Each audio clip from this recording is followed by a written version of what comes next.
Assalamualaikum warahmatullahi wabarakatuh. Oke, bertemu dengan saya Kurniawan Surya Andrianto, biasa dipanggil dengan Pak Surya.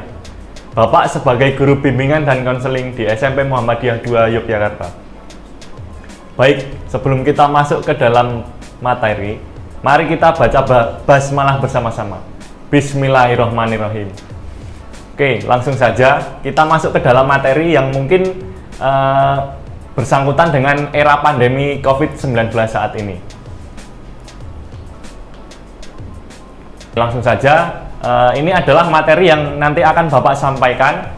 Yang pertama ada pengertian motivasi belajar, yang kedua pandemi COVID-19, yang ketiga penghambat motivasi belajar, yang keempat kejenuhan saat pandemi COVID-19, yang kelima adalah cara meningkatkan motivasi belajar saat pandemi COVID-19. Oke, langsung saja pada materi yang pertama, pengertian motivasi belajar. Motivasi belajar adalah dorongan yang timbul dalam diri siswa atau intrinsik dan dari luar siswa atau ekstrinsik untuk melakukan sesuatu yang bersangkutan dengan belajar atau perilaku kita. Motivasi intrinsik meliputi hasrat dan keinginan untuk berhasil, dorongan kebutuhan untuk belajar, dan harapan dan cita-cita untuk menggapai cita-cita kita pada masa yang akan mendatang. Sedangkan motivasi belajar ekstrinsik yang meliputi adanya penghargaan, lingkungan belajar yang kondusif, kegiatan belajar yang menarik, dan adanya upaya guru untuk membelajarkan siswa. Oke, masuk dalam materi yang kedua, yaitu pandemi COVID-19. Di sini anak-anak sudah tahu apa itu pandemi COVID-19. Pandemi COVID-19 menurut istilah dalam kesehatan berarti adalah terjadinya suatu wabah penyakit yang menyerang banyak korban dan serempak di berbagai negara. Artinya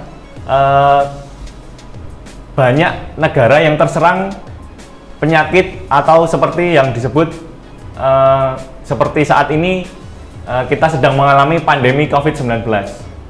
Sementara dalam kasus COVID-19, Badan Kesehatan Dunia (WHO) menetapkan penyakit ini sebagai pandemi karena seluruh warga dunia berpotensi karena terkena infeksi penyakit COVID-19. Hingga saat ini, korban yang terkonfirmasi COVID-19 masih terus bertambah. Artinya, pandemi ini belum berakhir.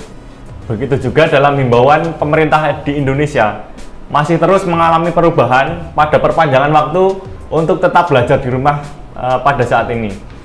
Jadi anak-anak masih belum bisa untuk belajar bertatap muka, menunggu untuk ketetapan dari pemerintah. Selanjutnya, materi yang ketiga adalah penghambat motivasi belajar. Penghambat motivasi belajar ada dua jenis.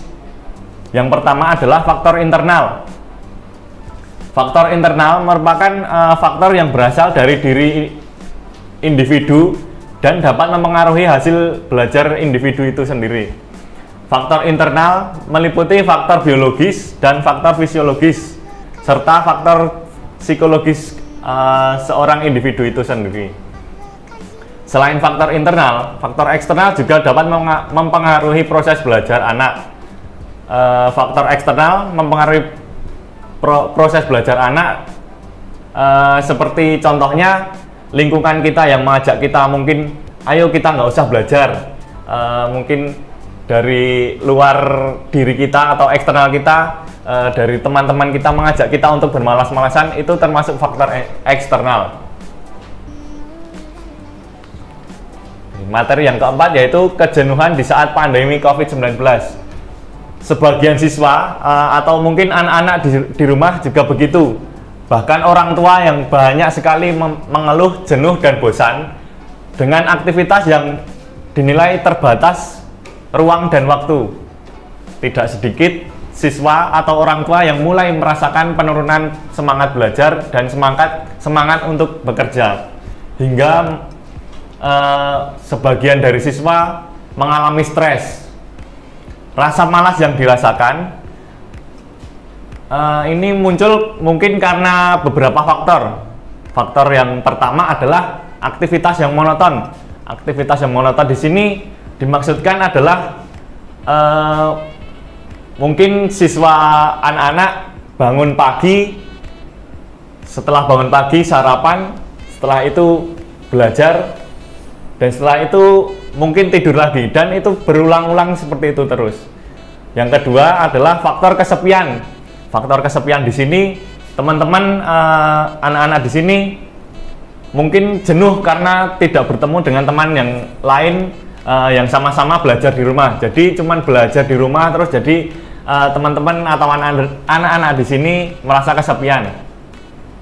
Yang ketiga adalah minimnya fasilitas belajar di rumah. Minimnya fasilitas belajar di rumah mungkin menjadi faktor yang bisa mempengaruhi atau mungkin sangat berpengaruh, karena mungkin siswa atau anak-anak di rumah belajar dengan minim kuota, atau mungkin dengan smartphone yang masih dibilang kurang mumpuni untuk belajar seperti itu. Untuk selanjutnya yaitu materi yang terakhir. Materi yang terakhir adalah bagaimana sih kita bisa meningkatkan motivasi belajar kita saat era pandemi saat seperti ini. Yang pertama, kita tanamkan motivasi yang kuat. Kita tanamkan motivasi yang kuat di sini, Bapak maksudkan dengan kita terus belajar dengan tidak mudah bosan. Tidak mudah bosan itu bisa dibuat atau bisa kita ciptakan dengan mengkondisikan diri kita bahwa kita ini bisa untuk belajar di era pandemi seperti ini. Yang kedua yaitu mengkondisikan tempat belajar. Mengkondisikan tempat belajar di sini Bapak contohkan yaitu mengkondisikan tempat belajar yang nyaman dan aman. Seperti contohnya mungkin kamar atau tempat belajar anak-anak di sini sudah mulai, mungkin anak-anak sudah bosan, bisa itu diset ulang atau didesain lagi ke ruangan yang mungkin baru, atau mungkin bisa dicat ulang sesuai keinginan anak-anak di sini. Yang ketiga adalah membuat jadwal belajar. Membuat jadwal belajar di sini Bapak maksudkan sebagai sebagai jadwal belajar yang selalu monoton. Jadi di sini belajar itu bukan selalu tentang materi pelajaran. Jadi di sini belajar kita membaca artikel atau membaca pengetahuan lain di web atau media sosial, itu juga belajar. Terus yang selanjutnya membuat variasi belajar. Membuat variasi belajar hampir sama seperti yang Bapak tadi sampaikan. Variasi belajar di sini anak-anak membuat variasi belajar yang mungkin membuat anak-anak di sini lebih tertarik dan lebih senang untuk belajar. Untuk selanjutnya, jangan malu bertanya. Jangan malu bertanya ketika kita tidak bisa. Jadi anak-anak mungkin kalau misal tidak bisa dalam pelajaran ini, tidak bisa dalam pelajaran itu jangan malu bertanya. Jangan malu bertanya. Kita hidup di dunia nggak cuma sendiri. Hidup di dunia manusia harus berdampingan dengan orang lain. Jadi kita saling menguntungkan, tanya atau bekerja sama satu sama lain. Oke, yang terakhir, tetap menjaga kesehatan selama belajar di rumah.